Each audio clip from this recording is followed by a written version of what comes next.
sa Pilipinas. MBC Manila Broadcasting Company. DZRH, member kapisanan ng mga broadcaster ng Pilipinas. Member KBP, oras! Eksakto, in punto, 6:05 ng umaga. Humahataw, humahagupit, lumalatay na komentaryo sa Himpapawid. 2x2. Walang takot sa paghimay sa masalimuot na isyu ng bayan.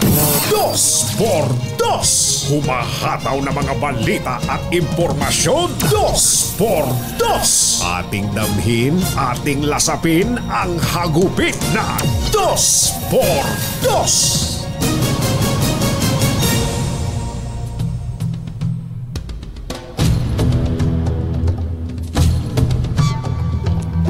Nagsalita na si Pangulong Bongbong Marcos at tinuldukan ang mga suspetsa at espekulasyon na siya ang nasa likod ng kudita sa Senado. Ayon sa Pangulo, ang hakbang na patalsikin si dating Senate President Mig Zubiri ay ideya lahat ni Senator Chis Escudero.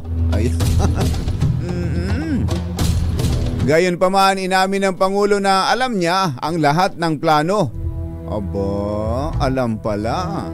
Alam niya ang lahat ng plano ni Senator Cheese, ngunit hindi siya direktang sangkot sa anumang talakayan para patalsikin si Zubiri. Samantala ay hindi naman din alam ng Pangulo sa anumang specific na direktiba na sinasabi ni Zubiri na dahilan ng pagpapatalsik sa kanya at ang pagkabigo na sumunod daw sa mga direktiba mula sa nasa kapangyarihan. Ayun. Wala raw siyang alam, wala raw siyang nalalaman sa mga pinagsasabing yun ng napatalsik na Senate President. Isyu ng bayan. Katotohanan. 2x2.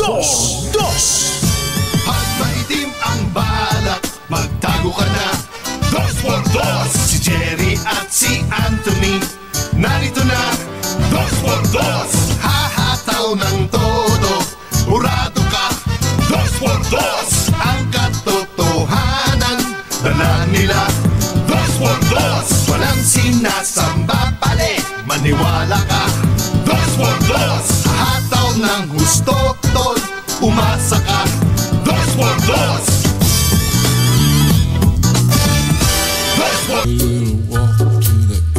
Hi. Maganda morning. Lamig. Tagulan na ba? Tagulan na ba sa inyong lugar?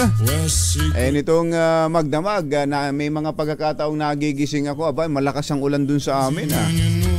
Pero ngayon ng umaga ay medyo clear. Pati sa mga dinaanan ko mula dyan sa Quezon Avenue hanggang dito sa Espanya. Meron ngang balik nga sa balik nga sa Ratchada ang ilang mga pampasaherong bus. Ang mga driver ba ngayon ng bus, mother, sila nagawa na ba yung sila dapat swelduhan na ng regular? O by boundary pa rin? O by commission pa rin? May nakasabay naming bus driver dyan sa Espanya, dinaig pa ang taxi kung paano magsisingit-singit napakalaki at napakahaba nung sasakyan niya. At dinaig pa ang ambulansya sa ingay ng kanyang busina. Nako po, kala mo madali at kala mo kung anong Mario Joseph, yung pala gusto lang makakuha ng maraming pasahero. Wala namang kaagaw. Ay nako. Chairman Guadis. Ayan DOTR Secretary Jimmy Bautista, ano bang lagay ngayon talaga ng mga pampublikong sasakyan natin? Ano ba setup ngayon sa mga driver? Bus driver, jeepney driver, sila by boundary pa rin? By commission pa rin? At ang magiging tingin sa tao sa kalsada ay piso? Gaya ng dati, piso. Ang tingin sa ulo piso, ang tingin sa tao ay piso. Ay, nako. Hindi tayo magkakaigi niyan. Hindi tayo maayos sa kalsada niyan. Kumusta kayo mga textmates, mga text partners, mga kapamilya, kapuso, kapatid, kabarkada, mga kapitbahay? Napanood nyo ho ba yung press conference kahapon na ipinresenta na ni DILG Secretary Benhur Abalos yung road rage suspect dyan sa papasok sa EDSA Ayala Tunnel? Babalikan natin yan dahil meron lang tayong nagmamadaling panayam. Ang mga kumbatsero ng bayan, Katunying at Ka-Jerry. 2x2. Mabilisan lang ito at bago sumakay ng eroplano, may biyahe si Senator Win Gatchalian. Nasa linya natin. Senator Win, magandang umaga po, magandang morning. Morning, Jerry. Magandang umaga sa ating mga tagapakinig. Oo, pasensya na, naabala namin kayo, Senator, at sabi ng mga kasama namin dito, ipasakay daw na raw kayo ng eroplano. Oo, may flight lang ako papuntang Cebu. Cebu lang. Merong event, event lang. Opo. Okay, Senator, may kinalaman dito sa Senate investigation kay Mayor Alice Guo. Tama ba na ang gusto niyo raw ay ang hinahanap niyo ngayon ay yung nanay? Kasi inamin naman niya na ang tatay niya ay Chinese. At nung ipinakita namin yung passport ng tatay niya, inamin niya naman na tatay niya yun. So, kumpirmado na Chinese citizen yung kanyang nanay. Ngayon, ang only way na magiging Filipino citizen siya kung ang kanyang ina ay Filipino. Dahil under our law, sinusundan yung dugo o yung bloodline ng mga magulang. Kaya yun ngayon ang kumbaga missing link para magpapatunay kung siya po ay Pilipino o siya ay ibang nationality or Chinese siya. Oo. Hindi ba kayo naniniwala na Filipina nga yung nanay niya, yung binanggit niyang si Angelita Amelia Lial? Amelia Lial. Ako kasi, Jerry, tinitignan ko yung mga dokumento at sinabi na ng PSA, yung Philippine Statistics Authority, na walang birth certificate si Amelia Lial. Ibig sabihin, hindi siya pinanganak. Walang ganun na tao. Non-existent. Sa ating bansa. Non-existent. Yun ang exact word ng PSA. Dahil ang ebidensya nagsasabi na walang ganun na ipinanganak sa ating bansa. Walang Amelia Lial. So sa tingin niyo wala talagang Amelia Lial o wala talagang kasambahay na naanakan yung tatay ni Mayor Alice na kung saan ay siya yung naging love child. Walang ganon. Jerry, yung kasambahay storya niya yan eh. Yan ay inilahad lang nga niya ito nung sa kanyang Facebook page at doon sa interview kay Karen Davila. Pero nung una o sa mga nung unang pagdinig, wala namang ganyan na kwento. Kaya yan ay sarili niyang kwento. Ang importante ngayon yung ebidensya kung ano ang nagsasabi, ang importante yung ebidensya kung ato yung sinasabi ng ebidensya. At sabi ng PSA na walang Amelia Lial na ipinanganak sa ating bansa. In fact, sabi rin ng PSA na walang Angelito Guo na ipinanganak sa bansa. So itong dalawang taong to sa mata ng batas, hindi pinanganak dito sa ating bansa. Oo. So yung binabanggit na siya love child mula sa isang kasambahay ay gawa-gawa lang niya? Yun ang tingin ninyo dito, Senator?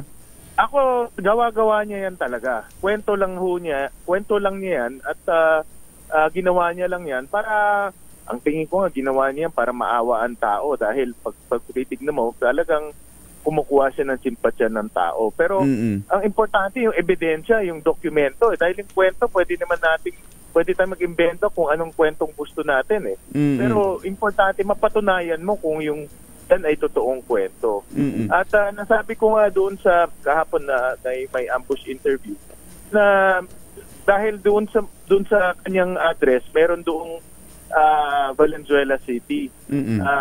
Apparently, sabi niya, meron siya sa Valenzuela City. Kaya nagtanong-tanong ako doon sa mga taga-amin dahil malapit lang naman sa amin. At merong kwento na lumalabas na may pinakilala siyang nanay na ang pangalan ay Wen Yi. Wen Yi. Or Winnie. Oo, Wen Yi. Sino senator ang nagpakilala? siya at yung Si Mayor. kapamilya niya. Si Mayor. Siya, Mayor mismo at Oo. yung mga kapamilya niya. At Mm-mm. nung tinitignan ko yung dokumento, itong si Wen Yi ay nasa mga family corporations nila. 7 out of 14 ng mga family corporations nila, nandoon si Wen Yi. At madalas ka biyahe ng kanyang tatay. Oo. Ito ko rin sa travel document 170 times Oh. na bumiyahe Kasama sa sila. biyahe. Yes. Papuntang China? Anim at pitong tao. Iba eh. Karamihan, madalas China. Siguro more than half ng travel nila sa China. Oo. Pero madalas siyang kasama itong taong ito. Oo. Kaya masasabi natin circumstantial to. Mm-mm. Pero yung akin, personal kong pag-aanalisa, malapit na tao ito. Kasi travel buddy niya. Oo. At trusted na tao to dahil nasa mga corporations. Itong si Wen Yi, ano? Family corporations nila. Oo. Kaya parang sa akin, personal kong analisa at yung mga information na kukuha ko, posible ito yung totoong biological mother niya. Okay. Kailan ho ito? Kailan sila nagrenta o nagkaroon ng bodega o warehouse sa Valenzuela? Adult na ba si ano nun? Si Mayor Alice Guo? Sa pagkwento sa akin ng mga taga doon, adult na siya. I think mga around 2007, 2008 yata, mga around that time. Oo. Nung nakipag-transaction siya sa Valenzuela. Oo, warehouse na rin nakikipagnegosyo na siya, nakikipag-transaction na siya. Oo, yun ang kwento rin sa akin. Na siya mismo ang nakikipagnegosyo dahil magaling siya magtagalog eh. Yung mga magulang niya hindi marunong magtagalog. Ayun. So, siya yung nakikipag-transaction, nakikipag-negotiate, at meron silang rinenta na warehouse. Malapit lang dito sa amin. Hindi malayo sa bahay namin. At ang ipinakilala nga niyang nanay niya ay yung Wen Yi. Wen Yi. So, yun yung aking pag-aanalisa. Dahil parang maraming dokumento na nagsasabi na nagtuturo sa ganun na teorya. Nasaan na kaya itong si Wen Yi, Senator? Yan ang hindi namin alam pa. No? Dapat ma-check kung nandito pa siya sa Pilipinas or dahil madalas sila bumiyahe. Yung tatay niya at si Wen Yi madalas bumiyahe. Halos nakita ko sa travel records, halos buwan-buwan bumabiyahe. May isang buwan na 3 beses sila bumiyahe sa loob ng isang buwan. So, hindi ko alam kung nandito pa sila o bumabiyahe. Baka naman nandyan sa Cebu, sa pupuntahan nyo, Senator. baka magkita kayo dyan. Ewan ko lang. Okay.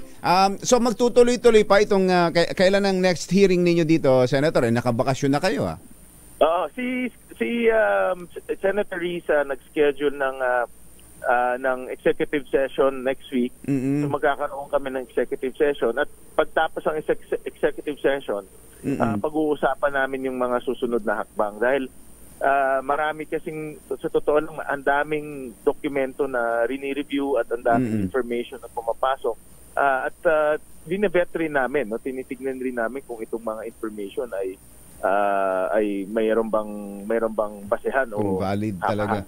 Opo. Ito pala, banner story, Senator Win, ng Philippine Star. Ito raw si Mayor Alice Guo ay nananawagan na lumantad na yung sinasabi niyang nanay, itong si Amelia Leal. Yung narinig ko kasi abogado niya magsabi niyan eh. At pinapalabas kasi nila na nawawala yung nanay niya. Kasi nga kasambahay nanay.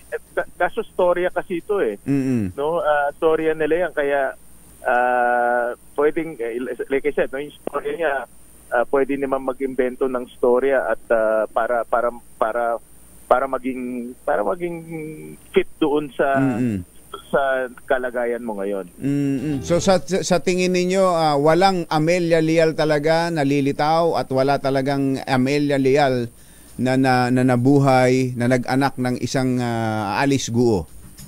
Dahil sa dokumento ng PSA na walang birth certificate si Amelia Leal, ang tingin ko wala talagang Amelia Leal.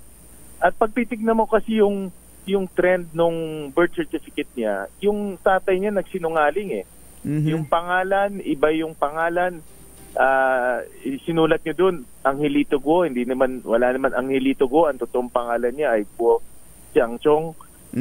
Sinulat ng tatay niya, Filipino citizen siya, pero Chinese citizen siya, according sa passport. At sinulat ng tatay niya na kasal sila, pero wala naman marriage certificate. So, ginawa niya ito 4 na beses. No, doon sa 3 anak pa niya, na si Sheila, si Semen, at si Wesley. So, hindi isang beses lang siya nagsinungaling, 4 na beses siya nagsinungaling. Na iba-ibang impormasyon ang binigay. Kaya, sa akin personal ko na pag-aanalisa, itong si Amelia, inimbento lang nila para magkaroon ng Filipino mother.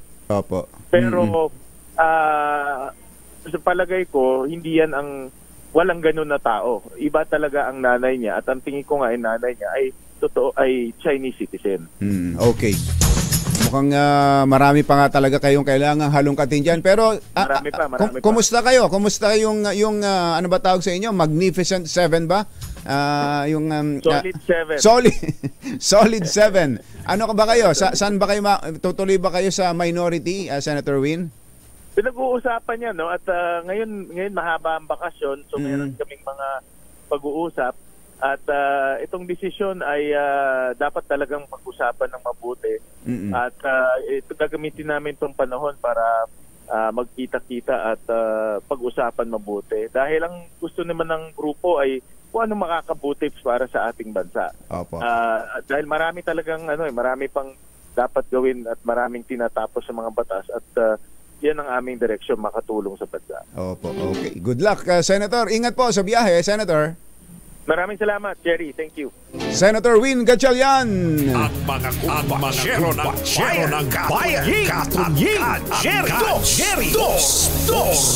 So, hindi pa talaga tapos, ha? Hindi pa talaga tapos ang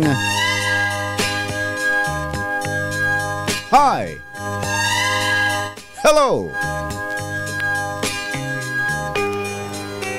Ang nakaraan. Hindi pa ho tayo tapos sa kwento ng tunay na pagkatao ni Mayor Alice Guo. Isang babaeng laki sa farm, nag-alaga ng baboy, at hindi masyadong nakapag-aral. Mamaya.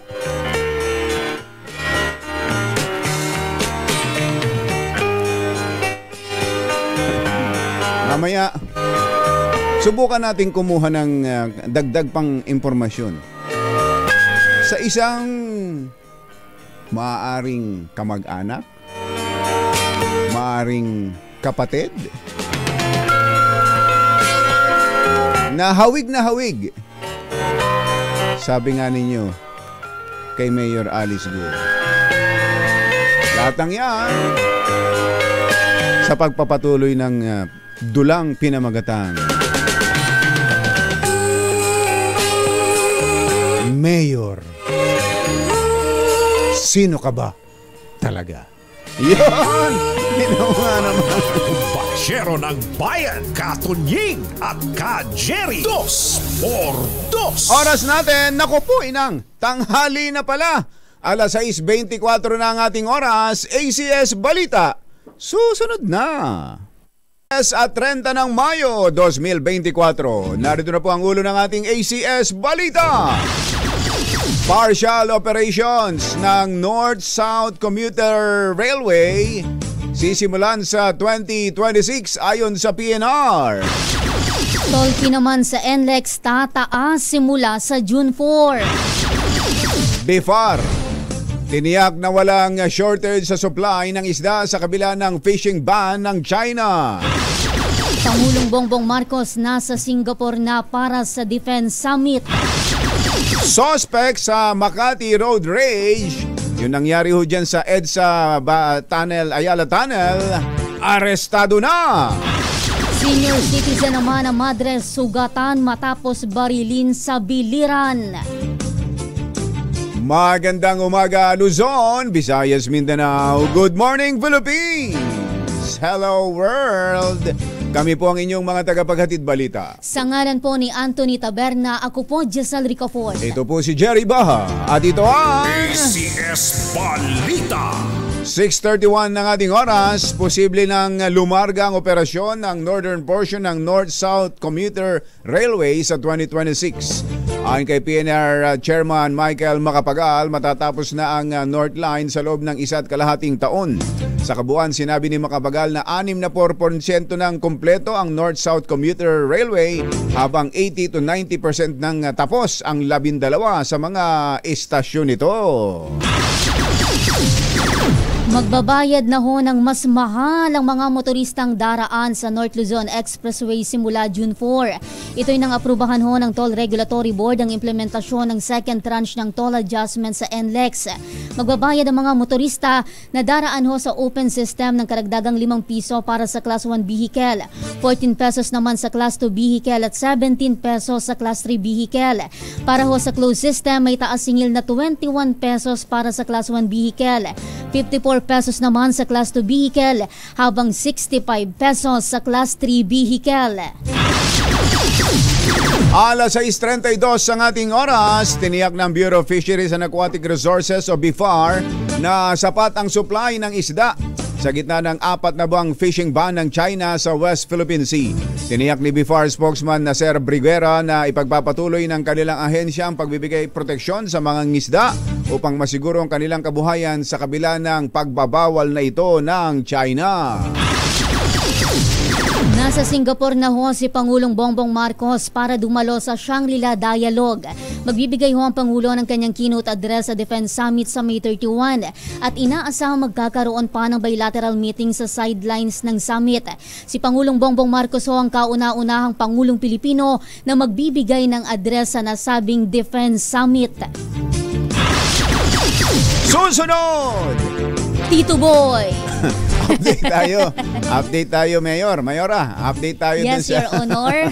Update tayo dun sa Namarel. Ang tindi pala nung pangyayaring yun, ano? Nakagitgitan daw Nakagitgitan, tapos naghiwalay na, pinutukan.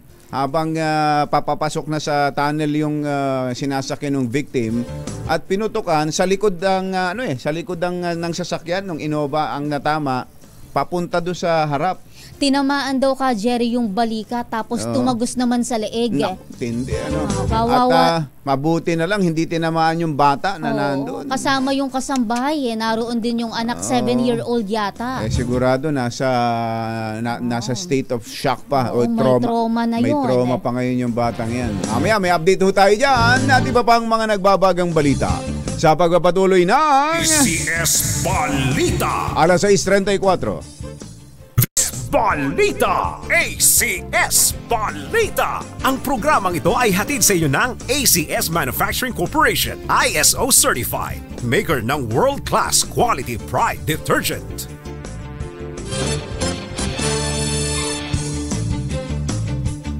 Alas 6:38 ang ating oras, tuloy ang ACS Balita. Naaresto na ng pulisya ang suspect sa road rage incident na ikinasuwi ng isang senior citizen na driver sa kanyang bahay sa Pasig City. Pinuri ni DILG Secretary Benhur Abalos ang Philippine National Police sa mabilis na pagkakaaresto sa negosyanteng si Gerard Raymond Yu. Ito ho ang bumarel at nakapatay sa 65 anyos na driver na si Aniceto Mateo dahil lamang sa gitgitan sa kalye. Sa kanyang press conference, sinabi ni Abalos na positibong kinilala si Yu ng ilang testigo na siyang bumaril kay Mateo. Sinabi man ng kalihim na lumakas pa ang kaso laban kay Yu nang magpositibo ito sa gunpowder ng isa ilalim sa paraffin test. Bukod dito, isa sa 2 baril na nakuha sa kanya, ang Taurus Caliber 40 ay nag-match sa na-recover na basyo ng bala mula sa crime scene. So ito yung nakuwang basyo at ito yung baril ay vitalistic examination, at nag-match po ito. After crime scene processing, the victim's body was brought to the receptor ground fire in Pasig City for autopsy. Initial verification revealed that the black Mercedes-Benz with personalized plate number PCS77. Ito yung tao ni Marel, na Mercedes-Benz, is registered to a certain individual residing in Las Piñas, but they can no longer be found in his last known address.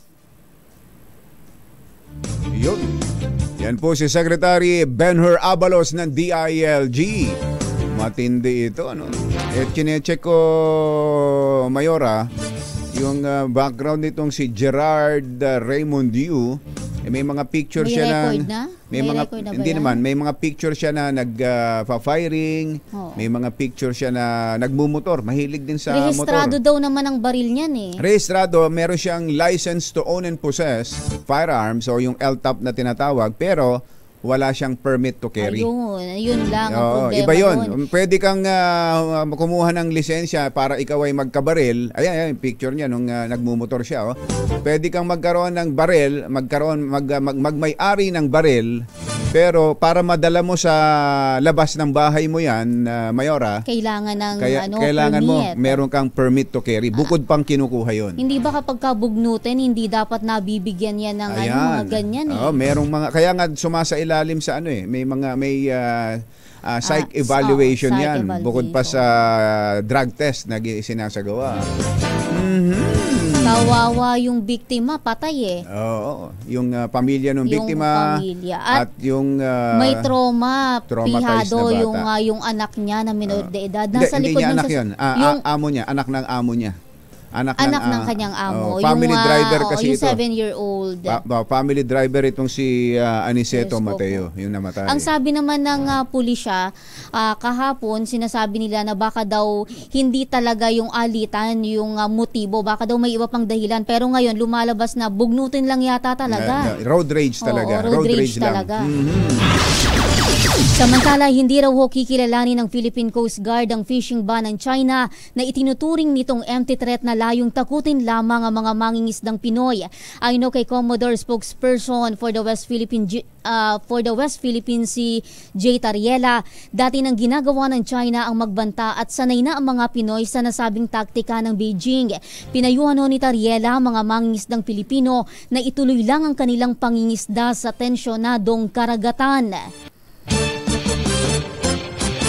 Alas 6:42 ang ating oras, selyado na ang alyansa ng Nationalist People's Coalition at Partido Federal ng Pilipinas para sa 2025 midterm elections. Sinabi ni NPC Secretary General Mark Dong Leandro Mendoza na 3 na sa kanilang partido ang tatakbong senador sa ilalim ng alyansa para sa bagong Pilipinas. Ito ay kinabibilangan ni Makati Mayor Abby Binay. Uy! Mayor Abby, magandang morning! Ganon din si dating Senate President Tito Soto at Senator Lito Lapi, si Pinuno.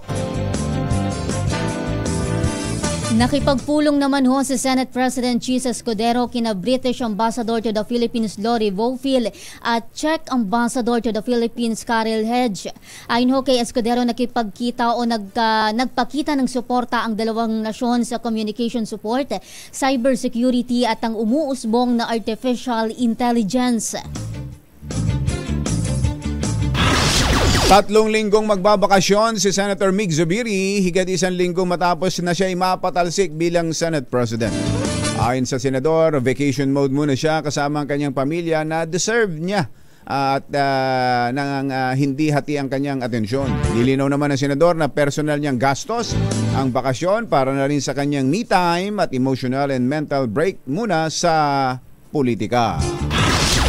Nananatili namang mild at manageable daw ang mga kaso ng COVID-19 sa Pilipinas sa kabila ng posibleng paglusot ng flirt variant. Ayon sa kagawaran ng kalusugan, nasa 202 average daily cases ng sakit sa Pilipinas. Mula daw yan May 14 hanggang 20 o mas kaunti kumpara sa 1,750 na kaso kada linggo noong May ng nakalipas na taon. Nilinaw ng COMELEC na wala na silang jurisdiksyon o kapangyarihan na makialam at kalkalin ang tunay na pagkakakilanlan o pagkatao ni Bamban Mayor Alice Guo.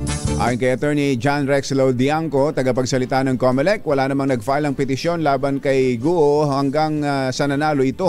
Kaya ibig sabihin, hindi na sila maaring maghingi ng karagdagang dokumento mula kay Mayora dahil tapos na ang kanilang jurisdiksyon nang manalo ito bilang alkalde. Antabayanan niyo po ang mga report ng ating RH reporter sa Metro Manila ngayon. Umakyat pa raw ho ang mga nabiktima ng bagyong Aghon. Naghatid po ng kabuuan ng ating ACS Balita. Ako po si Giselle Ricafort. Ako po si Jerry Baha. Kasama ang 2x2 Tandem Anthony Taberna at Jerry Baha. ACS Balita. Balitang makatotohanan, balitang maaasahan. ACS Balita. Ang programang ito ay hatid sa inyo ng ACS Manufacturing Corporation, ISO certified, maker ng world-class quality pride detergent. RH sa DZRH. Wag yan, masyadong malungkot yan. Ito na lang! 11 minutes before 7. Oy, meron hong gustong bukod doon sa mahiwagang tunog, meron hong gustong ilunsad na pakhantes. Itong si Kuya Angel, Kung Angelo Palmones, 10,000 piso. Sino man daw pong makapagtuturo sa tunay na may pangalang Amelia Leal. Ayan ha? Kung kayo po ay may nalalaman tungkol sa, kung kayo may impormasyon tungkol sa kinaroroonan at nasaan, kung saan pwede matagpuan itong si Amelia Leal na siyang nagluwal, sinasabing siyang nagluwal kay Mayora Alice Guo, ay ipagbigay alam nyo lang dito sa amin. Ayan po ang ating text line, 0995-257-6399, at may naghihintay sa inyong pabuyang 10,000 piso. Saan ka makakapulot nun? Magbibigay ka lang ng impormasyon, pero yung totoo yung totoo yung totoong Amelia Leal na sinasabi ni Mayor na siyang nanay niya. Dahil ngayon po ay may panawagan, yung abogado lang pala ang nagsabi nito. Ayan banner story ng pahayagang The Philippine Star. Ang gusto raw po ni Mayora ay lumantad na. Dahil hirap na raw. Sabi ng abogado, hirap si Attorney Stephen David, hirap na raw. If you are the mother, kung ikaw ang nanay, if you really love your daughter, kung talagang mahal mo ang iyong anak na babae, come out. Lumantad ka, lumabas ka na. Ayan. Your daughter is going through this. You're the only one who can say that she is your daughter. Yan, ito nga lang daw po. Ito lang tumutugon sa pangalang Amelia Leal ang makapagsasabi ng lahat ng katotohanan at pawang katotohanan dyan. Pero sabi ho ni Senator Win kanina, nakausap natin, mukhang gawa-gawa lang daw ho itong kwento ng isang pangalang Amelia Leal na wala ring birth certificate. Wala, non-existent. Ayan, At ang tunay na nanay, anong alan ulit? Wen Yi, tama. Yung binanggit ni Senator Win. Wen Yi daw ho ang ipinapakilala noon ni Alice Guo nung ito ay nakikipagtransaksyon sa kanyang negosyo dyan sa Valenzuela. Ang mga kumbatsero ng bayan, Katunying at Ka-Jerry, 2x2. Parinhet. Metro Manila ngayon. Eto na sila. 4 na minuto na lang, alas 7 na ng umaga. Magandang morning, Jerome Tan. Unahin natin ang update mula sa NDRRMC. Ilan ba ang iniwang patay ng bagyong Aghon? RH52, Edniel Parosa. Kami, Edniel. Jerry at Giselle, pamalo na sa 6 ang bilang ng mga kumpirmadong nasawi dahil sa bagyong Agon. Sa pinakahuling report na inilabas ng National Disaster Risk Reduction and Management Council, tatagdagan ng 5 ang death toll ng typhoon na pawang mga kaso mula sa Calabarzon Region. Kinabibilangan ito ng 5 lalaki, kabilang ng isang 14 anyos na binatilyo na naitalang namatay sa Lucena, Padre Burgos at San Antonio sa Quezon. Bukod pa sa Dalagita sa Misamis Oriental na unang kaso ng casualty buhat ng bagyo. Isa naman ang kumpirmadong nasaktan habang patuloy na binabalidate ng NDRRMC kung may kaugnayan din sa bagyong Agon ang 7 pang ibang kaso ng injury. Sumatotal, umabot na sa higit 16,000 pamilya o higit 51,000 individual ang kabuang sinalanta ng unang bagyo sa bansa ngayong taon, kabilang na dyan yung mga taga Metro Manila at lumabas na nga ang Philippine Area of Responsibility kahapon. Para sa kaunaunahan sa Pilipinas, DZRH, ito si Edniel Parrosa. Tuloy-tuloy sa pagbabalita, tuloy-tuloy sa serbisyo. Sama-sama tayo, Pilipino. Metro Manila ngayon. Thank you, Edniel. Sitwasyon dyan sa MacArthur Highway. Bakit? Bakit na sobrang traffic ngayon? RH23 Edwin Duque. Kami Edwin. Tama ka, Jerry. Yung nagiging dahilan ng mabigat na dali ng trapiko sa northbound from Valenzuela to Monumento ay itong bago mag-Monumento Circle dahil dito naipon yung mga sasakyan dahil doon sa ginawang parada ng mga jeep. Kaya yung papuntang Monumento o dito sa bahagi ng Caloocan ay naapektuhan at yan umabot ng hanggang Potrero, Malabon. Sa bahagi naman ng Gentibilyon, ang nagpapabagal naman ng trapiko dyan ay mga jeep din na Kajere dahil sa halip na madaanan at mabilis yung mga sasakyan ay nagdodouble park yung jeep na bago mag-stoplight. Ganon din ang galing din ng Bulacan pagdating ng mga bahagi ng Balita.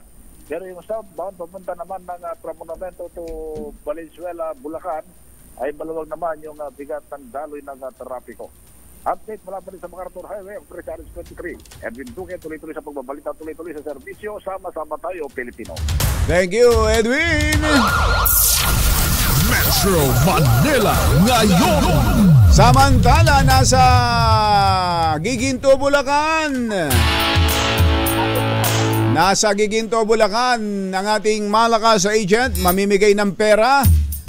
Baka may alam sila dyan, Sherwin, kung baka nandyan si Amelia Leal, hinahanap natin. Kasi namang makakapagturo, 10,000 piso. 10,000 pesos. Sabi ni Kong Angel, ang inyong maiuwi. Ayan, kung talagang merong Amelia Leal na ganyan. Go ahead, Het. Dahil 85 taon na ang kauna-unahan sa Pilipinas at ang MBC mas gumanda na, mas pinalakas at mas pinalawak pa ang pamimigay ng ating papremyo. Ito ang DZRH Mas Malakas promo kung saan pag naabutan namin kayong malakasang nakikinig o nanonood sa DZRH ay mananalo ka ng instant 1,000 pesos at may kasama pang grocery bag ng DZRH. So ano pang hinihintay ninyo? Tutok na sa nangunguna kauna-unahang radyo sa buong Pilipinas, DZRH. Una sa Pilipinas, una sa Pilipino. Yehey! Nasa barangay Ilang-Ilang, Giginto, Bulacan, si Sherwin. Go, go, go, Sherwin! Yes, Jerry, natagpuan ko na yung kaibigan ni, ano pangalan nun? Yung nanay? Ano pangalan ng nanay ni Mayor? Amelia Leal. Andyan ba? Nakita mo na, Sherwin? Nakita mo, Sherwin? Si Amelia Leal? Nakita mo? Nakita mo? Saan siya nag-aral? Mag-aral. Laki din ba sa farm yan? Laki din ba sila sa farm? Ang kaibigan ni Amelia Leal, ikaw ba yung nagdala sa kanya sa farm? Opo. Nagdala sa farm. Natatandaan pa niya. Natatandaan mo pa kung paano pumunta sa farm. Hindi na po. Pero mo huling sinamahan si Amelia Leal. Hindi ko na rin po maalala. Puro kayo kalokohan eh. Hindi talaga matandaan kung paano nadala sa farm. Pero natandaan nila dahil nakikinig to huli-huli natin. Itong mag-asawa na ito na truck driver at pahinante niya yung kanyang misis. Ayan. Aba. Frankie Grande. Ako lagi ka nakatune sa DCRH. Yes. Ikuan tayo ng DCRH kay Lakay. Mula pa kay Lakay Deo. Oo, kay Lakay Deo, ano. Teka, ano yan? May si Andy Verde. Aba, talaga naman. Pero sino pa po rito mga announcer pag umaga? Si Jerry Baha at Anthony Taverna. Jerry Baha! Anong programa? Dos por dos. Meron kang 1,000. Yehey! Naku naman, napakaswerte. Teka muna, Sherwin. Ano yan? Truck pero may dala siyang transistor radio sa truck? Oo, meron silang transistor. Sirado yung kanyang stereo. Stereo. Meron silang stereo. Tingnan mo, may saksakan sila. Tapos meron silang transistor na baon-baon habang sila. Nag-deliver kayo ng mga ATS, halo-halo, mga produkto. So, kasama din yung ATS products. Ang galing naman. At dito lang kayo sa Bulacan umiikot. Cabanatuan, Nueva Ecija, Pangasinan, Tarlac. Talaga. At na-check-on nga natin to dahil bakasyon yung mga bata. Kasama din nila yung mga bata sa pag-ikot. Tinawa naman. Napakasipag na pamilya. Biruin mo, sa buong maghapon na drive tapos hinto kayo sa mga ganito na mga pagdedeliveran. Halos kanyan, araw-araw, biyahe. Region 1, Region 2. Laging kasama si Mrs.? Oo, si Mrs. So kanina yung laging kasama? Ni Mrs. Leal. Oo. Yun ang Hindi, kaya nga, Sherwin, lagi niyang kasama sa biyahe? Opo, lagi po yung kasama sa biyahe yan. Bakit? Bakit naman? Ayaw magpaiwan sa bahay? Ayaw, nagbabantay. Binabantayan ka. Matitinik daw ang mga lakay. Binabantayan ka, kaya pala. Tapos nakasama lang yung mga bata dahil bakasyon, ano? Opo, lalo pag naruruta ng Lawag City, umuwi. Ayun, ayan. Nasaan na si Sherwin, si Mrs.? Mrs. yung kaibigan ni Mrs. Leal. Ayan. Ayan, lagi palang kasama sa biyahe si Mrs., ano? Martinica pala. Pinapantay mo maigi, Martinico. Pahinante ko niya. Alam pa. Pahinante? Ikaw ang pahinante? Apa, sir. Sayang po kasing kita eh. Gano'n. May kita rin. Si kuya, driver, may sweldo. Tapos pahinante, ikaw, meron din kita. Aba naman. Hindi naman dahil sa binabantayan mo lang siya at baka magloko. Hindi po. May trust naman po ako sa kanya. Ayun, may trust naman daw pala. Okay. So bigyan mo na ng dagdag yan, Sherwin. Nasa na ang t-shirt, pampaganda. Yung t-shirt na pampaganda. Pampagandang t-shirt? Yay! At meron din kayong grocery bag. Yan, wala. Yay! Thank you po. Laking tulong po sa amin, sir. Sana marami pa po kayo matulungan. Naku, kayo talaga yung priority namin na marating yung mga totoong kikinig sa DZRH. Kaya naman maraming salamat sa inyong patuloy na pagditiwala. At syempre sa mga nais manalo ng 1,000 pesos, tumutok lang sa DZRH. Baka kayo na susunod nating winner sa DZRH Mas Malacash Pro Awards. Number 6, Sherwin Battle para tuloy-tuloy sa pagbabalita, tuloy-tuloy sa serbisyo, sama-sama tayong Pilipino. Thank you, Sherwin! Oy, meron na nag-text dito sa ating text line sa Lambunaw, Iloilo at mga karatig bayan. Marami ho dyan na apelidong Leal. Baka andyan si Amelia Leal. Sabi nitong isang nag-text sa ating text line. Baka nga kilala nyo. Baka kayo ang makapagtuturo kung nasaan si Amelia Leal at kung totoong meron ng Amelia Leal na nagluwal ng isang napakagandang sanggol at ngayon ay naging mayora na ng Bamban Tarlac. Ayan, ha? Pwede ho kayo magbigay ng impormasyon dito sa amin at kayo'y magkakaroon ng 10,000 piso.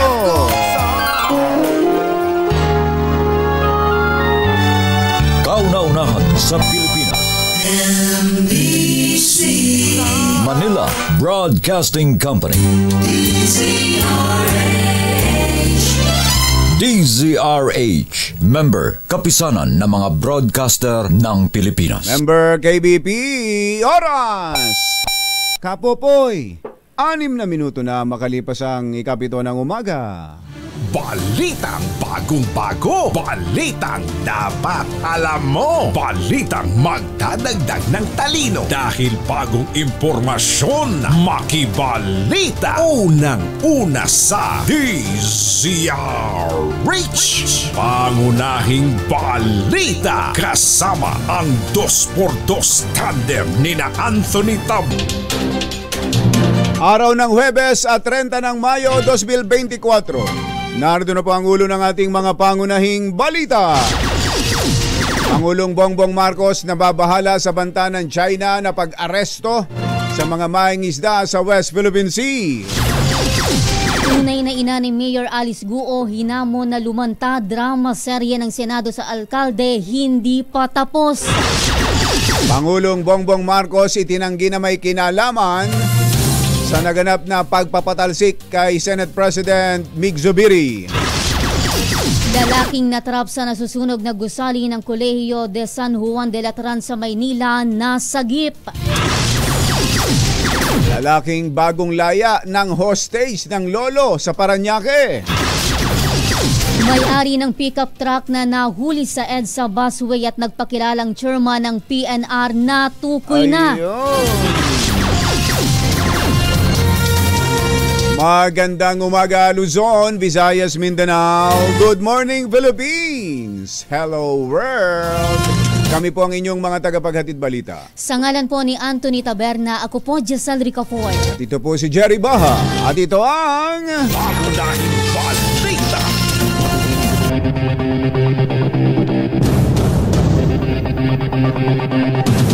Alas 7:09 ang ating oras. Sa detalye ng ating mga balita, isang lalaking kalalabas lamang ng kulungan ng biglang ng hostage ng isang lolo sa barangay San Antonio, Parañaque. Ayon sa pulisya, kalalabas lang ng 28 anyos na si Elias Naraiso dahil sa kasong may kinalaman sa illegal possession of firearms. Gustoan niyang maghiganti ng sospek sa biktima dahil hindi siya binayaran ito sa ibinentang baril. Kalaunan ay napasuko din si Elias matapos ang 5 oras na pang-hostage nang tuluyang makumbinsi ito ng kapatid na nakipag-usap sa telepono. Dati na rin palang nakulong ang suspect dahil sa illegal drugs, robbery at illegal possession of firearms. Sa ngayon ay maharap siya sa panibagong kasong illegal detention, illegal possession of firearms at alarm and scandal. Natukoy na ho ng Land Transportation Office ang may-ari ng pickup truck na dumaan sa EDSA busway noong May 26 at nagpakilala ho ang driver na si PNR Chairman Michael Macapagal. Ayon kay Macapagal, ang may-ari ng puting Ford Ranger pickup truck na may plakang ABP 8485 ay hindi siya kundi isang residente ng Region 12. Maglalabas ho ang LTO ng show cause order laban sa may-ari nito habang sinabi naman ni Macapagal na kakasuhan niya yung sino man o kung sino man ang driver na responsable sa naturang paglabag. Isang lalaki ang na-rescue matapos matrap sa nasusunog na gusali ng Kolehiyo de San Juan de Latran sa Intramuros, Maynila. Nagsimula ang sunog dakong alas 2 ng hapon sa mezzanine ng St. Thomas Building kung saan matatagpuan ang Letran College Library. Hindi nakalabas ang isang lalaki dahil sa kapal ng usok kaya natrap ito sa isang silid sa ikalawang palapag. Pero hindi rin agad siya naitakas o nailabas sa bintana dahil sa nakaharang ng mga bakal. Kaya kinakailangan pang putulin ang mga ito bago tuluyang mailabas. Pansamantalang sinuspinde rin ang klase at inilika sa mga estudyante at faculty members sa gusali habang inaapula ang apoy na naideklara namang far out makalipas ang halos 1 oras. Iniimbestigahan pa ng mga otoridad ang sanhi ng sunog habang wala namang naiulat na namatay o nasugatan sa insidente. Itinanggi naman ni Pangulong Bongbong Marcos na may kinalaman siya sa pagpapatalsik kay Senador Mig Zubiri bilang Senate President. Ayon sa Pangulo, nalaman lang niya ang plano ng lumapit sa kanya si Senador Chis Escudero at nagsabing susubukan niyang maging leader ng mataas na kapulungan. Inamin ho naman ng Pangulo na alam niya ang pagkilos para palitan si Zubiri every step of the way, pero hindi niya akalain na mabilis itong uusad. Out of town. If you remember on that day, yung nabalita na yung nung umaga,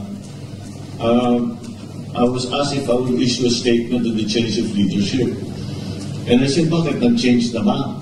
Sabi na, well, merong gumagalaw.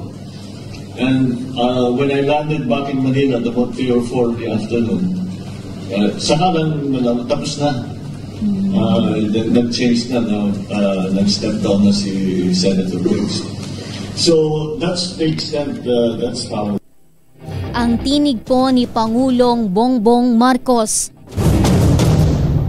Naaresto na ng pulisya ang suspect sa pamamaril na nangyari sa road rage incident sa may EDSA Ayala Tunnel sa Makati. Nadakip ang gunman na kinilalang si Gerard Raymond Talusan Yu.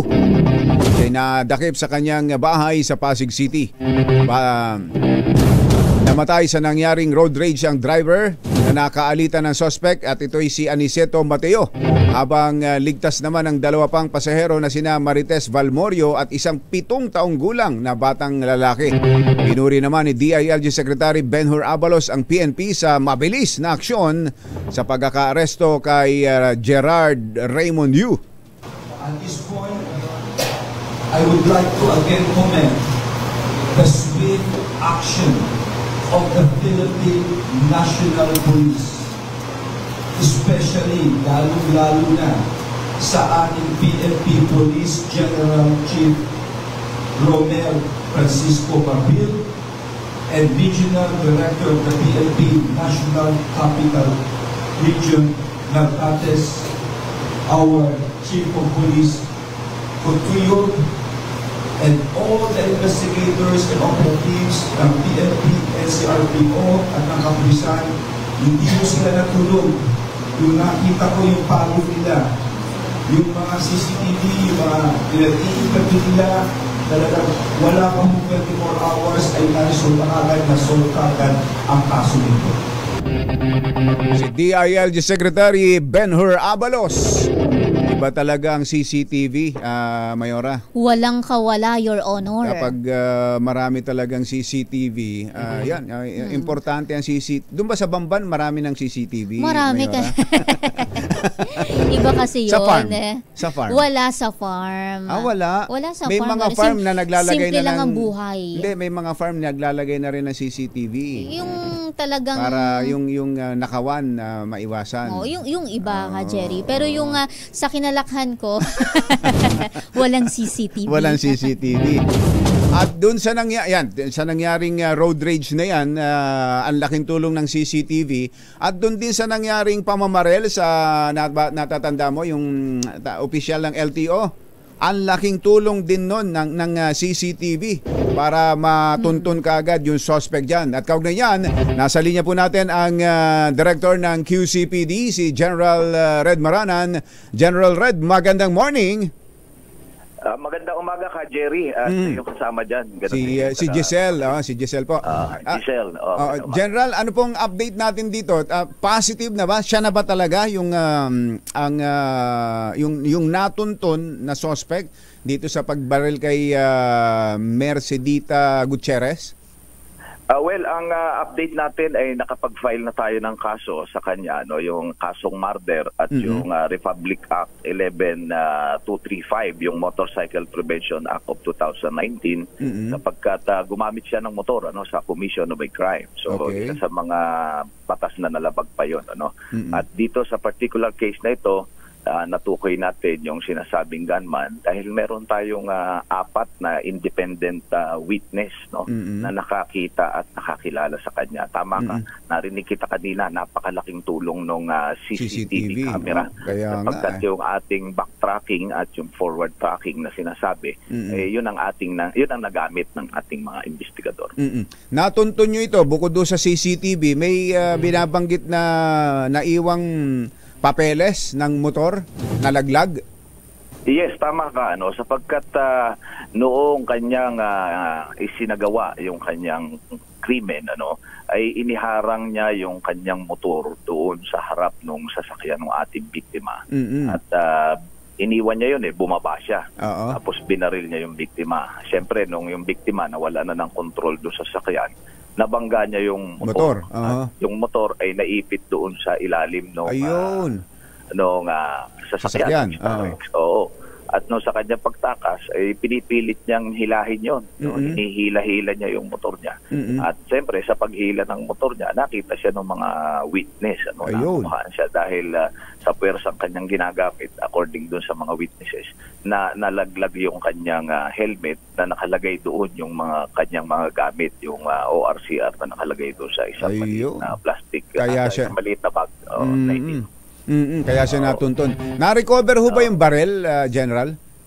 Sa ngayon, yung pa ang ating hinahanap, yung barrel. Wala pa?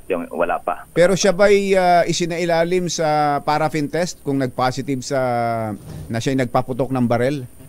Yes, sumailalim siya sa paraffin test. Hinihintay natin yung result galing doon sa crime. Anong na-establish na motive, General? Sa ngayon tuloy-tuloy pa sapagkat ito ay active investigation, hindi nakikipag-coordinate at nakikipag-cooperate sa atin yung gunman, ayaw niyang magsalita. Oo, siyempre hindi naman natin mapilit at well assisted naman siya ng kanyang counsel of his own choice.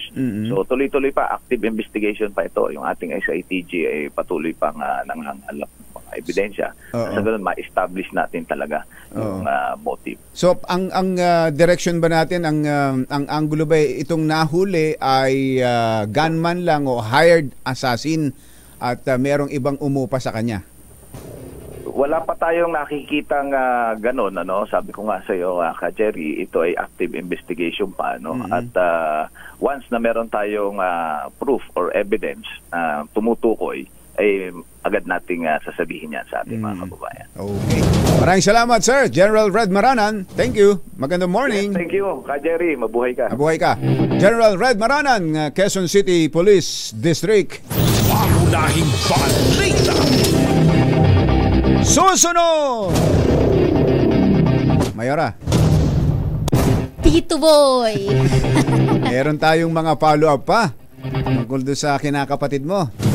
May mga hindi pa tapos ang drama. Hindi pa tapos. Mahaba pa ito at may mga update pa tayo at may mga panawagan na para lumitaw yung nanay. Kung yun nga ang totoo.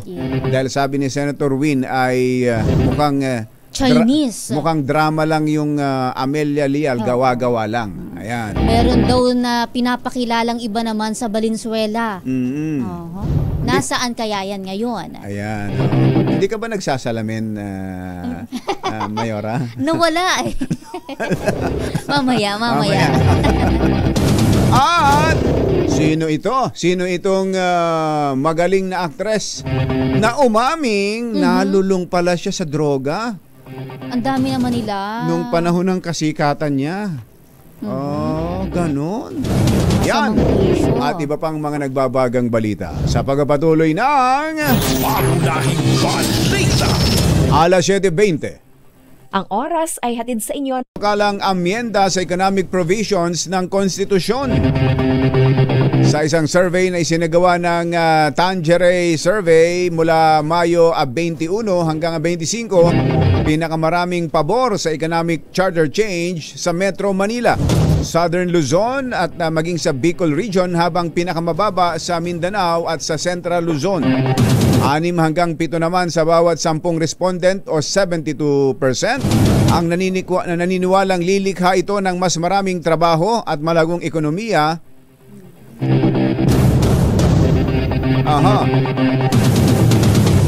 at lilikha ng maraming trabaho.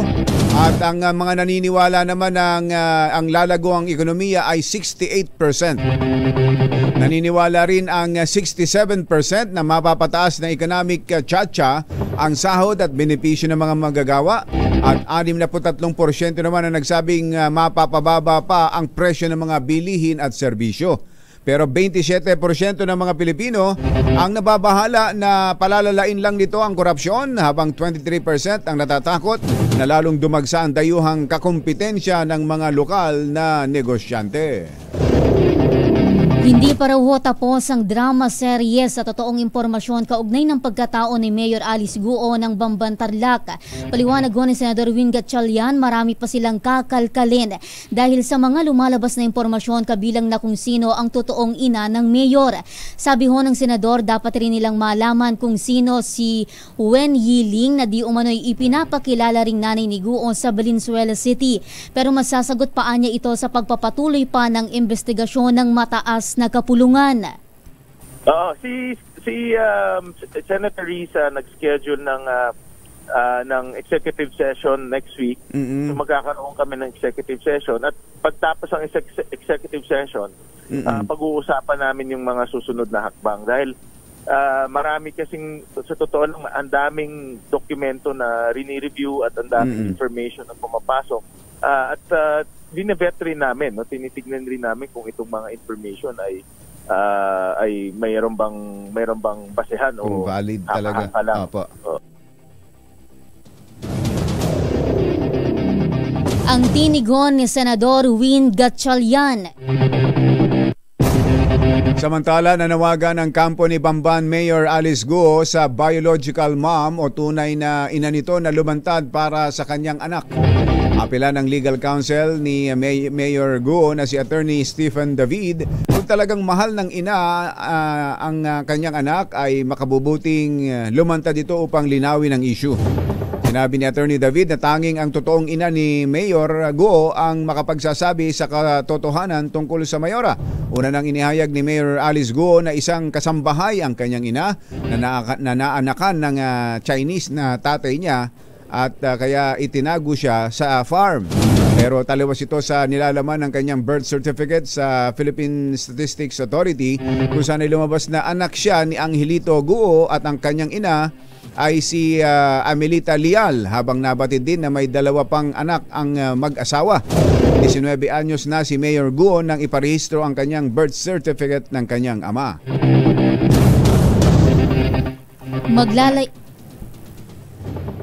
Maglalayag ho naman sa panatag show ang grupo ng mga mangingisdang Pilipino sa Masinloc, Zambales. Ito'y bilang pagkondena ho at pagsuway sa ipinatutupad ng fishing ban o ipinatutupad na fishing ban ng China sa may West Philippine Sea ngayon. Ayon kay Pamalakayan National Vice Chairman Ronel Arambulo, 20 maliliit na bangkang pangisda ang sasama sa kanilang fishing expedition. Pero bago ang kanilang departure, magkakaroon ho ng send-off mass sa Barangay Colayat, dakong alas 3 ng hapon. Tinawag ni Pangulong Bongbong Marcos na escalation of tension ang plano ng China na arestuhin ang mga trespassers sa South China Sea. Sa kapihan sa media sa Brunei, sinabi ng Pangulo na patataasin lamang ng nasabing polisiya ang tensyon sa karagatan na sinasabing ipatutupad simula sa 15 ng Hunyo. Tiniyak ng Pangulo na gagawin ng administrasyon ang lahat para matigil ang aggression ng China at para malayang makapangisda ang mga Pilipino sa West Philippine Sea. Samantala, sinabi ng Pangulo na wala nang bago sa fishing ban ng Beijing dahil extension lamang ito at may mga kasunduan na tungkol dito noon pa naman. Tiniyak naman ni DENR Secretary Maria Antonia Yulo Loizaga na magkikipagtulungan sila sa Ombudsman kaugnay ng issue sa pagtatayo ng Captain's Peak Resort sa Chocolate Hills.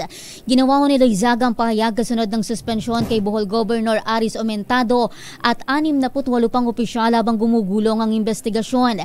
Ayon sa kalihim, sisiguruhin niyang mapananagot ang sinumang mapatutunayan na responsable o merong paglabag.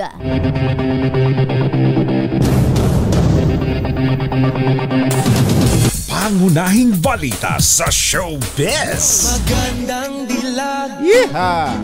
Puso ko yung nabili. Uy, marami pa rin ang nagtatanong, Mayora Giselle. Ano po yun, Your Honor? Marami nagtatanong doon sa kahapon sa blind item kung ni sino? Morley kung sino. Oo. May nakahula na ba? Kung Wala sino pa yung- rin. May mga nakahula kung sino yung kung sino yung politiko na magaling sumuntok at Kung sino yung mamaril. Oo. kumikerengkeng, hindi mahulaan. Marami kasi, maraming pangalang Bigyan daw ng clue. ibinibigay eh. Oh, yung mga nanguhula. May Kung bilot. sino-sino ang naibibigay, no? Ay, Ka Jerry Labasan, magandang morning. Kuyang Elmer Ngo. Oh, hindi nang agaw ng baril yung nahuli dito sa QC. Mabilis itong si General Red Maranan napusasan kaagad naikulong kaagad kaya hindi nakuhang makapang-agaw. Tayo nga pala nagpapaabot ng pakikiramay sa pamilya ni Mike Rolando Corpus na pumanaw na nung 24 ng Mayo. Ito pa lang si Mike Rolando Corpus ay volunteer teacher dyan sa Peace Camp, dyan sa Pampanga. Ito yung mga Giselle, mga AITA na tinutulungan ni Sam Sagun at ng kanyang grupong Peace Camp dyan sa Pampanga. Ayan. Sa mga kamag-anakan, kaibigan, kakilala ni Mike Rolando Corpus. Siya po ay pumanaw na at nung Mayo 24. Yun. Rudy Benaventura. At happy birthday. Happy birthday na rin daw kay dito sa kina Bossing Kong Jose Bentot Panganiban at Edgar Daniel. Binabati kayo ni Admiral Ade Luis Bordado at Uy, happy birthday po. At ng buong PMA Maringal Class of 1988. Yan. Sino nga ba ito? Sino itong magaling na aktres na umaming nalulung siya sa bawal na gamot nung panahong kasikatan niya? Hindi ba nakasama ito sa PDEA leaks? Wala ba sa listahan yan? Wala ba ito? Sabi pa naman nila, Ka Jerry, kapag once na tumikim ka, napakahirap ng kumawala dyan. Kaya tingnan mo, ang daming mga addict ngayon. Sino kaya iyan? Ihahatid sa atin ang ating showbiz legend, Morley Alinio. Magandang morning, Morley! Good morning, tita! Magandang morning, Luzon, Visayas at Mindanao. Good morning, Ka Jerry, and of course, Giselle. Kay Mayora. Ayan, nakikita mo ba? Ayan, nakasalamin na, kamukhang kamukha, Mayora! Sabihan mo nga, saan ka nag-aral, Giselle? Giselle, saan ka nag-aral? Hindi ko na po Hindi ko na po matandaan. Okay, Mayora and Ka Jerry, itong si actress ay nagkaroon ako ng chance na makausap siya kamakailan. Inamin niya sa atin, itong actress na ito, veteranang actress ito, napakahusay na artista ito. Napakaraming acting award niya. Pero for sure, hindi ito si mamagaya. Hindi ito si mamagay agad na inamin niya na noong kanyang kasagsagan ng kanyang karir ay nalulung siya sa droga. Kaliwat kanan ang kanyang paggamit ng iba't ibang pinagbabawal na gamot. Iba't iba, ha? Iba't iba talaga. Iba't iba, oo. Sinubukan lahat. At dumating siya sa punto na ultimo sa shooting, sa taping. Ay, talaga? Nagbabaon pa siya. Mag-isaw isa sa flap. Nagbabaon pa? Oo, mag-isaw isa sa flap. Ano ba yung grupo ng nagbabaon din siya. Talagang hindi siya makawala-wala doon sa bisyo. Tama ka, Giselle. Ang hirap ng kumawala sa drugs kapag lalo pa at natikman mo na ito. Kaya doon sa mga nagbabanta na magtikim, huwag nyo nang gawin. Ito nga ang payo niya. Nasira nga ang kanyang buhay ng dahil doon sa pagdadrugs na yon. Hindi naman siya nakasama sa listahan ng PDEA. Hindi siya nasama sa listahan ng PDEA dahil nakapagbagong buhay siya. Nagawa niyang ituwid yung kanyang mga pagkakamali. Napag-isipan niya habang mas maaga na ang ginagawa niya ay hindi makabubuti sa kanya, sa kanyang pamilya at sa kanyang bisyo. Sa totoo lang, sabi niya sa atin na sana nga daw yung mga taong nagdadrugs ay matutong bumangon. Dahil kapag hindi ka bumangon, masasadlak ka talaga sa malaking problema. Hindi naman siya umabot sa puntong naging addict siya, Morley? Siguro naging addict na yun kasi nagdadala kung saan siya na ng gamot ng drugs. Diba? Hindi ba nahuli yan, tita? Hindi naman siya nahuli. Oo. Ang sabi nga niya sa atin ay malaking bagay yung tumawag siya sa Panginoong Jesus na buhay. Dahil kung hindi siya tumawag at hindi humawak doon, malamang daw ay napraning na siya, baka wala na siya ngayon sa kanyang katinuan. Mga anong taon ba sikat na sikat yang si Actress? Oo, si Mga actress. siguro mga ano yan, 90s, 80s, mid-80s, ganun, oo. Ayaw pang ipabanggit ang pangalan? Pwede naman siguro. Oo. At sabi nga niya sa atin ay isang malaking bahagi ng kanyang buhay ang nangyari sa pagdodroga at ito ay malaking pagsisisi at malaking moral lesson sa kanya. At maraming mapupulot sa kanyang sa kwento ng kanyang buhay. Sino na nga yan? Ay, di ba huwag na itago natin sa pangalang Ami Austria. Ayun, magaling nga talaga, mahusay na actress yan. Pero kayo pa man nakabangon siya at nagawa niyang itumawag sa Panginoong Jesus na buhay. Yun ang importante. Yun ang pinakamahalaga. Ang hindi naman importante kung paano ka bumagsak Ang mahalaga kung paano ka bumangon at umami ng iyong pagkakamali. Ayan ang ating DZRH Showbiz Status News. Ito po ang inyong RH47. Morley Alinio, tuloy-tuloy sa pagbabalita, tuloy-tuloy sa serbisyo. Sama-sama tayo, Pilipino. Babu! Babu! Pangunahing balita sa sports.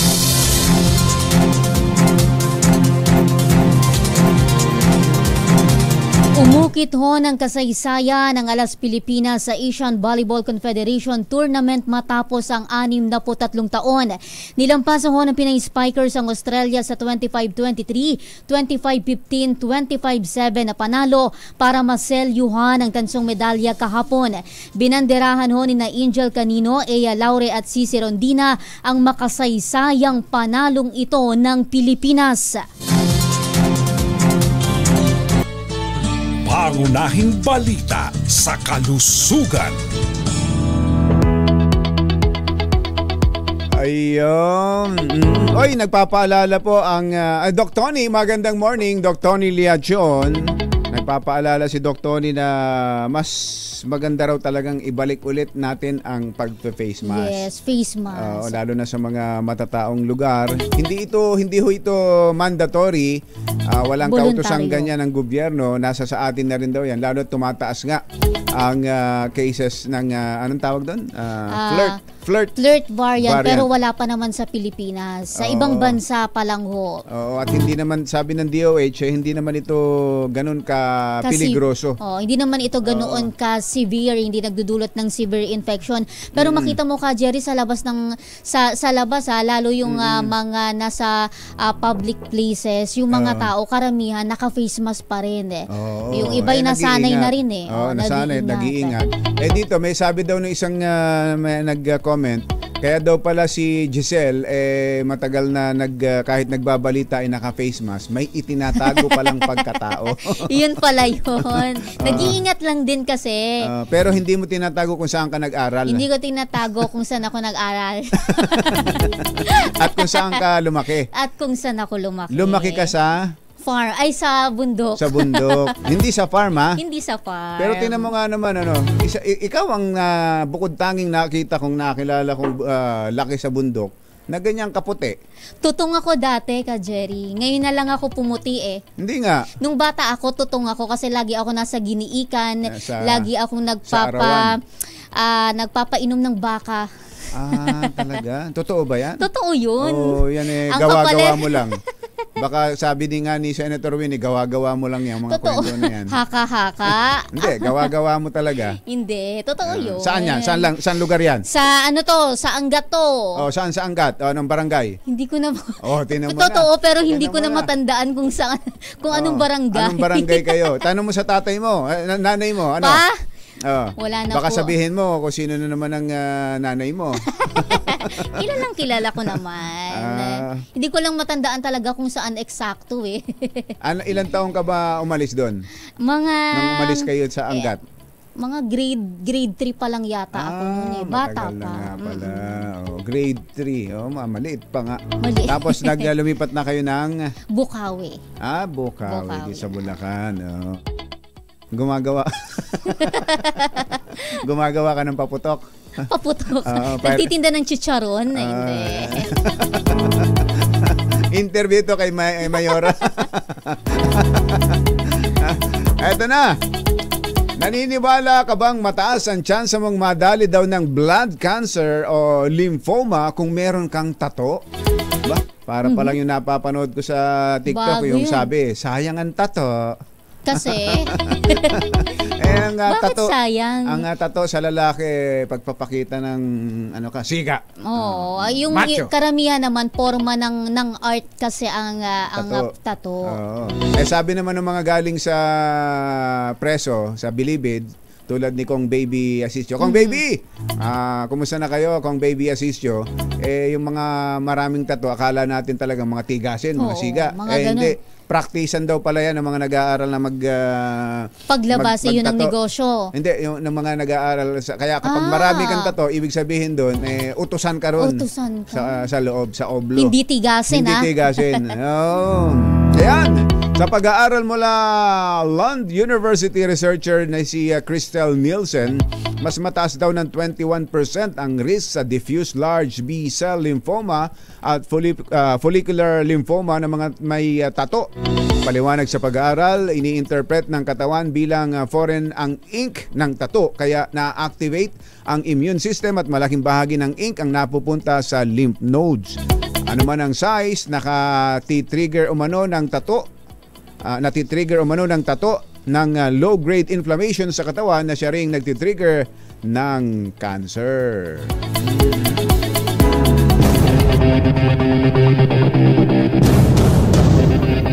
Sa atin pong balita sa ibayong dagat, nagpalipad ang North Korea ng malalaking lobo na may mga basura at dumi ng hayop sa South Korea sa joint bagong taktika yan. Ayon ho sa joint ng tae. Oo, nilagyan. Ayan nakabitin. Marami yan ka, Jerry. Ayon sa Joint Chief of Staff ng Seoul, mahigit 260 lobo ang ipinadala ng North simula Martes ng gabi, kung saan makikitang nakatali yung mga plastic bag na puno ng basura.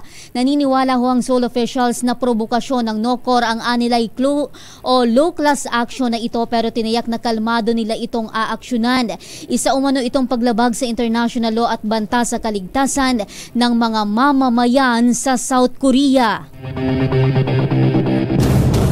Nagatid po ng kabuuan ng ating mga pangunahing balita.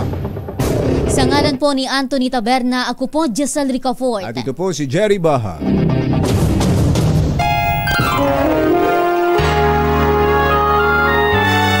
Kauna-unahan sa Pilipinas.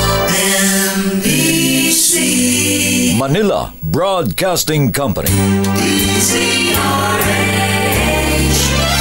DZRH, member, kapisanan ng mga broadcaster ng Pilipinas. Actimed Quality Generics. Maitim ang balak, magtago ka na. 2x2, si Jerry at si Anthony. Narito na, 2x2, hahataw ng todo. Urado ka, 2x2, ang katotohanan. Dala nila, 2x2, walang sinasamba pali. Maniwala ka, 2x2, hataw ng gusto, tol. Umasa ka, 2x2, 2x2.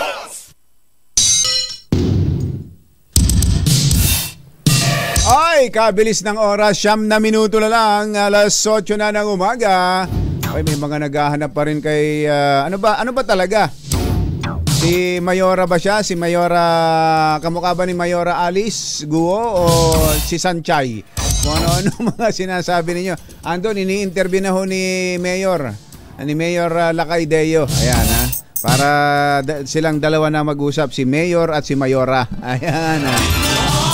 Dito sa binabanggit na latest survey sa constitutional amendments sa itong economic provisions ng saligang batas natin, tumaas daw ho ng 2%.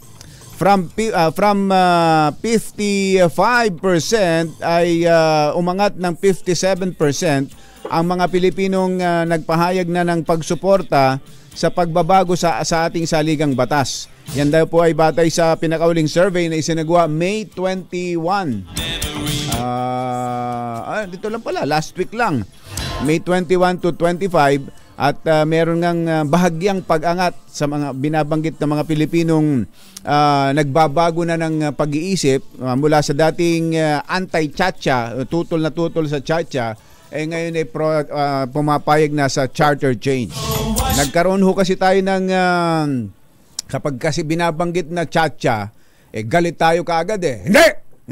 Ayoko! Ganun kaagad ang sagot natin Dahil ang naiisip kaagad natin sa atin ay yung mga dating mga nagpasimuno ng pagbabago sa saligang batas na gustong baguhin ang forma ng gobyerno, gustong pahabain ang kanilang termino, ibig sabihin sa political self-interest ng mga nagsusulong ng charter change ang pumapasok kaagad sa isip natin. Pero pag nilinaw ho natin ngayon sa mga itinutulak po ngayon na pagbabago sa economic provisions lang, baka nga pwedeng tingnan natin Pag-aralan nating mabuti, sabay-sabay natin pag-aralan. Ang mga senador at mga kongresista natin ay pag-aralan nilang mabuti kung ito nga ba ang makabubuti. Dahil kung titingnan sa ilalim po ng saligang batas natin, napakahigpit sa mga foreign investors. Tayo na lang daw dito sa ASEAN o Association of Southeast Asia o sa Southeast Asia ang may ganito kahigpit na pamantayan sa pagpasok ng mga dayuhang mamumuhunan. Pang-apat daw po tayo sa buong mundo sa may pinakamahigpit na mga provision sa saligang batas laban sa mga mamumuhunang dayuhan. Baka tingnan nga natin, baka naman isipin natin kung nung 1987 ba nung gawin ng konstitusyon maluwag na sa foreign investors ang Pilipinas, ano kaya sitwasyon natin? Dahil ngayon, mula nung 1987 hanggang ngayon, nakita ho natin ang sitwasyon natin. Ganito ang kalagayan natin, napag-iiwanan ng mga kalapit nating bansa. Baka nga isa nga yan. Tingnan natin, baka isa nga yan. Yan hong economic provision. Hindi natin sinasabing yun lang ang dahilan. Dahil itong mataas na presyo ng kuryente natin, yung mataas na cost of production, yan isa ho sa nakapagtutulak sa mga dayuhan para mamuhunan dito sa Pilipinas. Siyempre, kapag napagkamahal-mahal ng kuryente mo, tapos dyan ako magtatayo sa lugar mo, talo ko. Isa yan. Baka naman yung mga napakahigpit na provision sa saligang batas, isa rin sa dahilan kung bakit tayo inaayawan ng mga malalaking dayuhang kumpanya. Jerry Baja at Anthony Taberna sa 2x2 sa DZRH. 2x2 sa DZRH. Ang Office of the Solicitor General daw po ang magsusulong na ng co-warrant of petition laban kay Mayor Alice Guo. Ayan, no? Ano ba ang co-warrant of petition? Ayan, ang co-warrant of petition ay ito po yung is a special form of legal action used to resolve a dispute over whether a specific person has the legal right to hold public office that he or she occupies. Ayun, ito pala yun. Ito yung legal action para malaman kung ang isang tao ay may karapatan talaga para magkaroon ng humawak ng posisyon sa pamahalaan. Hindi na ho bagong bagay sa atin yan dahil ginawa na dati yan. Nangyari na dati yan. Di ba yung kay dating Chief Justice Maria Lourdes Sereno, co-warrant of petition din po ang dinaan sa kanya doon para siya matanggal sa pagiging Chief Justice. Pero dito kay Mayor Alice Guo, yan din, co-warranto petition, kaya lang tatawagin na ito ngayong GUO warranto petition. Ayun! Tingnan mo nga naman, oh. Kasoji Jimenez, Kuyang Elsa Bartolomeu, magandang morning. At belated happy birthday daw kay Mark Del Rosario dyan sa lokal ng Valenzuela, sabi ni Kuya Anton Peña. Ayan. Kakatakot yung nangyari dyan sa EDSA Ayala Tunnel, ano? Kaya dapat lalong maghigpit po ang Philippine National Police sa pagpapahintulot sa pagbibigay ng karapatan o pribilehyo na magmay-ari at magtaglay ng baril. O, tulad nito, nabigyan siya ng license to own and possess firearms. Wala siyang permit to carry, pero ang lakas ng loob magbitbit ng baril sa labas. Ibig sabihin, hindi niya sinusunod, hindi niya kinikilala. Ang gusto lang niya ay makapagdala ng baril. Itong suspect sa pamamaril na yan, dyan po sa EDSA Ayala Tunnel. Dumaan ito. Dumaan sa drug test yan, dumaan sa psych evaluation yan. Ewan ko lang kung totoo nga na dumaan. Sa naging gawin niya, parang hindi. Kailangan pong maghigpit pa ng husto dyan ang Philippine National Police. Sa pangalan po ni Anthony Taberna, ito po si Jerry Baha. Hanggang sa susunod na hambalos at hagupit ng 2x2. Damdaming Bayan, susunod na.